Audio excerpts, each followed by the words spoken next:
Good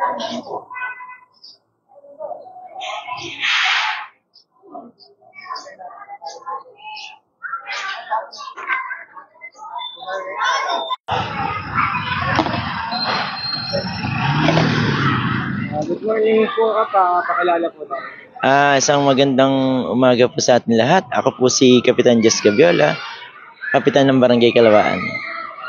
Ano po ang message niyo po sa nagaganap na activity po? Ang masasabi ko lang po sa aktibidades na ito na talagang napakaganda.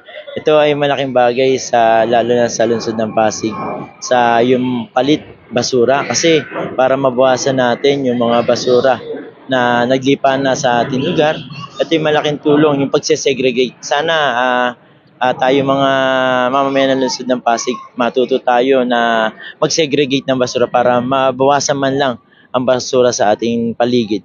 At kami natutuwa sa programa ni Consi Kiko Rusya na malaking tulong ito na pag-ikot niya at makatutulong sa lungsod ng Pasig. Lastly, Kap, message na lang po sa mga kabarangay po natin dito. Amin na mahal namin kabarangay Kalawaan na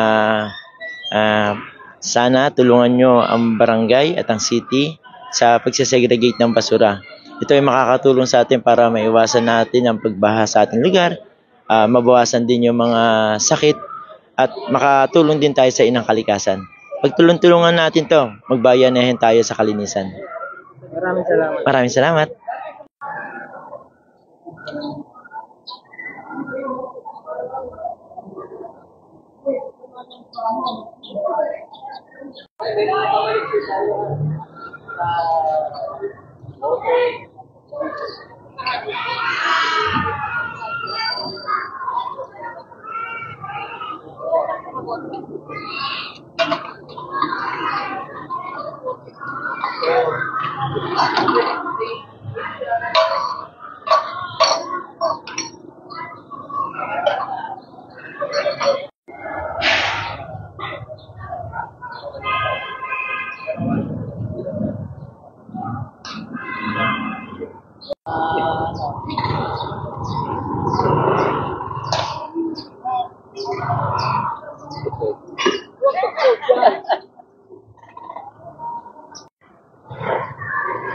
Good morning po, pakilala po tayo. Good morning. Ako po si Josh Olarte, ang Chief of Staff ni Councilor Kiko Rustia. Siya po ang tumatayong chairperson ng Committee on Environmental Protection and Human Ecology.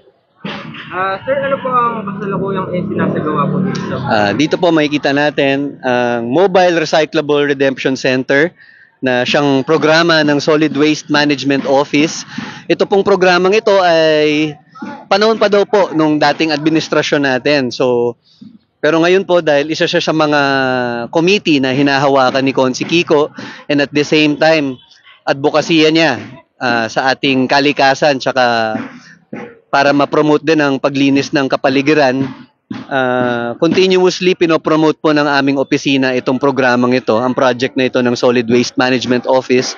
At the same time kasama ang opisina ni Consi Pao Santiago na siyang Vice Chairperson ng Committee on Environmental Protection and Human Ecology. Ano po ang mga karaniwang recyclable items? Meron po bang particular materials na mataas ang value sa redemption center? Dito po makikita natin yung price list. I think dinaanan nyo naman din ang price list ng SWAMO. Kadalasan talaga mga plastic bottles tsaka mga karton, yung mga mabilis yung palit kasi yan po yung mga single-use plastics na ating pinupush na i-reduce, recycle, and reuse. Kasama po yan sa programa ng SWAMO para ma-promote na itabi po natin imbis itapon at maka-damage sa ating environment. So yun kadalasan, ayan po yung mga pamalit, no? May bigas, may delata, may sachet ng sabon, may kape. Yan po yung mga kadalasan pinapalit dito. Ano po ang mga response ng Pasigueño sa programang ito? May nakikita po ba kayong pagtaas ng interest at pakikilahok mula sa mga residents? Yes, actually, sabi nga po ni Cap Jess Gaviola, maraming salamat po Kap para dito. Meron po palang 4 times a month sa kuweba, sa Daang Paa, tsaka sa dalawa pang purok dito sa Kalawaan kung saan nagsasagawa na sila ng Mobile Recyclable Redemption Center. Nakusang mga HOA residents na po ang nagko-contact sa ating Pasig Solid Waste Management Office. So maganda po ang reception na. At the same time, ito po, panlima na po namin itong programa with the barangay kasi sila po ang amin nilalapitan dahil mas malawak sila.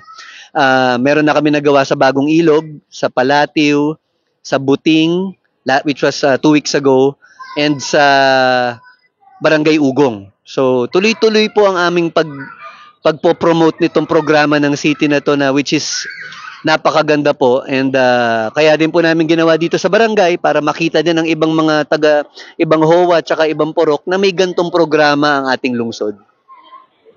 Sir, kailan po ang susunod at saan po ang susunod na activity po natin na kayo? So, ang balak po namin, nananawagan po na po kami, Barangay San Joaquin, Cap Erap, Barangay Canyogan, kay Cap Echi, at saka Barangay Pineda, kay Cap De Leon, na sana po payagan nyo po kaming makapag-promote nitong ating Mobile Recyclable Redemption Center ng Pasig City. Lastly na lang po, message na lang po sa mga dumating at dadating pa po dito sa ating activity. Ayun po, patuloy po nating suportahan ang programa ng Pasig Solid Waste Management Office. At huwag po kayong magdalawang isip kung gusto nyo silang kontakin para ma-cater nila ang inyong HOA or purok, dahil po full support ang ating Solid Waste Management Office. Sir Allen Angeles, Ate Baby Bantilan, yan si Kuya Pong, maraming salamat po sa inyo, at higit sa lahat maraming salamat po kay Cap Jessie Gaviola sa pagsuporta ng itong programang ito. Thank you po. Thank you.